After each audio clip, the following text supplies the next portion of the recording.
Sweet mother of mercy. The Denver Broncos just shellacked, just mollywopped NFC playoff team coming into this game. Probably changed their entire perspective on their outlook for this year. Do you believe yet? Like, I know y'all believe, but does the national media believe yet? This feels very similar to like when all of us knew that Nikola Jokic was good. Then all of a sudden, like a couple years into him being dominant, people like jumped on and was like, oh, he really is the best player in the world. That's kind of how it feels to own Bo Nix stocks right now. We get even more great news about just how thrilling that victory was and how our path to the playoffs is looking fantastic right now.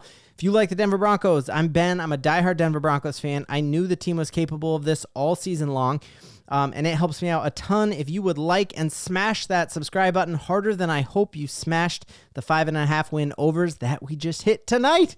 And it's like early in November, y'all, and we already hit our national or our over prediction win for this year. It's times like these I wish my wife let me sports bet.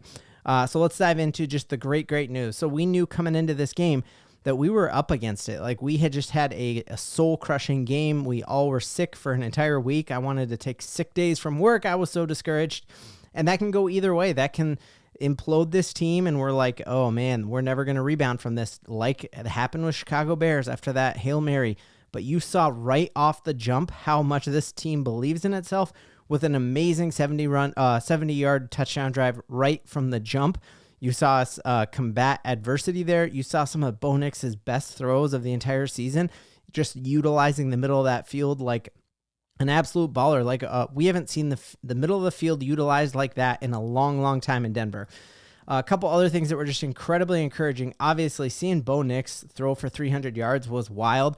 We knew that was coming, and I think what's really cool about this is that NFL defenses have film on him and have been scheming for him. And you see every other rookie quarterback, the more film they have on him, the worse they end up doing. Case in point was just looking at Chase Daniels and the Eagles the other night.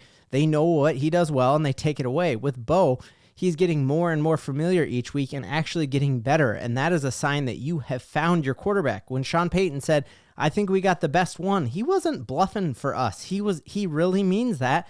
And you see why he means that, and you're starting to hear that when you hear the commentators on our football games actually talk about that kind of stuff. Incredible.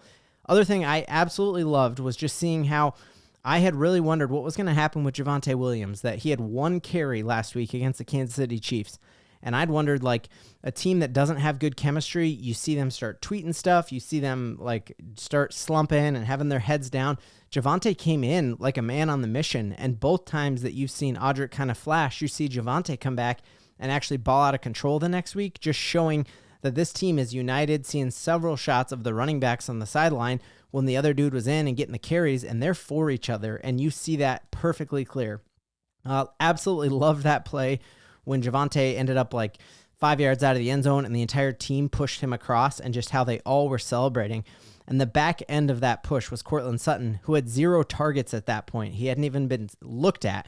And again, he's a wide receiver one who's not a diva. And you saw that after the Saints game when he left that game with 0 catches and 0 targets, that he still was pulling Bo Nix up off the pile. He was clapping dudes in. So this team is in Sean Payton's image. And whether you are new to the squad, we pull you up off practice squad, or your minutes have been taken for another guy, like when it's your time, you go in and you ball out of control and you're balling for all your boys. So that was incredible to see. Awesome to see that this was such a lopsided victory that we ended up seeing both backup quarterbacks in. Got to see Jarrett Stidham in there handing the ball off again, and then seeing Michael Penix again. So that incredible there. Seeing just the amazing ways that we used Marvin Mims was just sick. But let's talk a little bit here about just like why this game was so good. Is that, yes, you could say that Atlanta defense is not that great, and they're not. But if you look at some of these quarterbacks they have played, they haven't let any quarterback put up the kind of numbers Bo Nix has. And they've played against Jalen Hurts and the Eagles, who has insane plethora of talent, has Saquon Barkley. Like, that Eagles offense is ridiculous. Obviously, he went up against Mahomes. Mahomes doesn't put up those numbers. He went up against the Saints before. They were great. He played Baker Mayfield twice, didn't put up those numbers. He played the highest paid quarterback in the league in Dak Prescott, who got nowhere close to putting up those types of numbers that Bo Nix did. And so truly, the whole talk about Bo Nix, like, he should be the rookie of the year. If this continues, and I think it will, Bo Nix is going to be your rookie of the year. And this is just What a time to be a Denver Broncos fans, guys. Like, we have Sean Payton, tons of cap space, all of our picks, and we don't even have tons of targets for Bo Nix to be doing this with yet. And it's just wild. So I think the play that cemented it for everybody in Broncos country and nationally was just this play right here. We're in, a 1-score game here, and this is, we're up at it, and just seeing Bo Nix throw to a spot. This is the biggest thing that like Tim Tebow never could do. Like if you had a dude open showing his hands, he was incredibly accurate, but he couldn't throw with anticipation. So seeing Bo Nix throw to the middle of the field in that window of 3 dudes and hit Vele right there was just wild. And that was sitting with my son. We both pop up off the couch and we're like, dude, that is just something that you have not seen a quarterback throw to space like that since PFM. Like, Peyton Manning is the last quarterback we've been able to see make that throw. And Bo Nix was thrown to the middle of the field all day. Absolutely wild. Seeing 85% completion percentage in this game. Moving the ball all around. We saw Troy Franklin get some balls. We saw Mims get balls. We saw Cortland Sutton get balls. We saw him use his tight ends.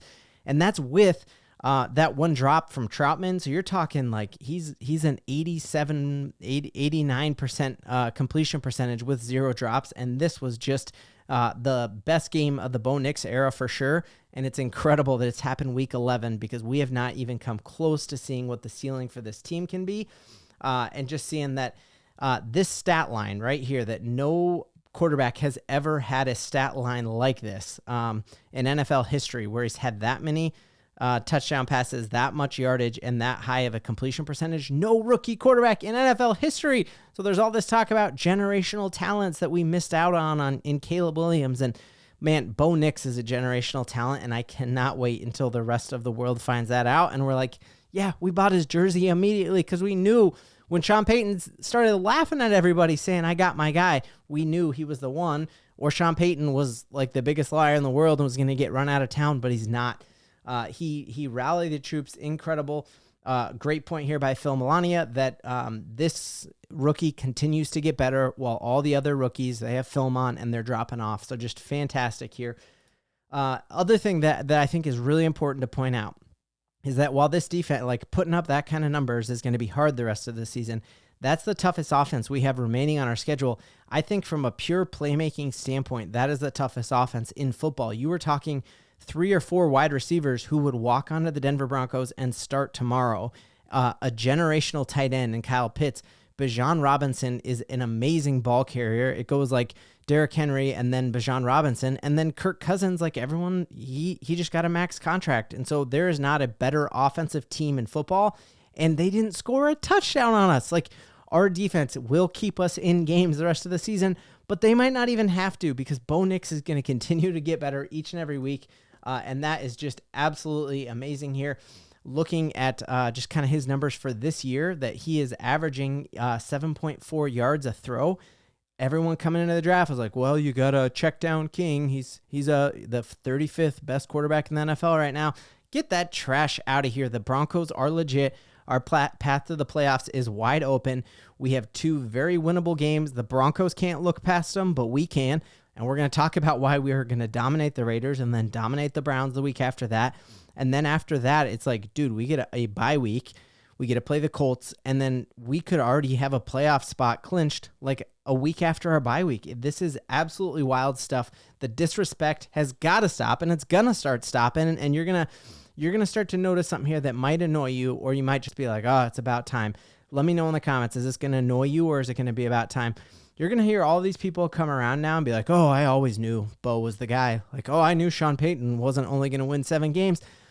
That's a lie, bro. You didn't. You have disrespected this team, saying this was the 32nd worst team in football. PFF had them. We have all the receipts. Cannot wait till the Broncos have a playoff spot clinch, because I'm going to do an episode called the worst ever tanks. And I'm going to hope Brandon Perna watches it, because that's like, he's like the GOAT of this industry. But we're making the playoffs, and that's something we can all believe in. Oh,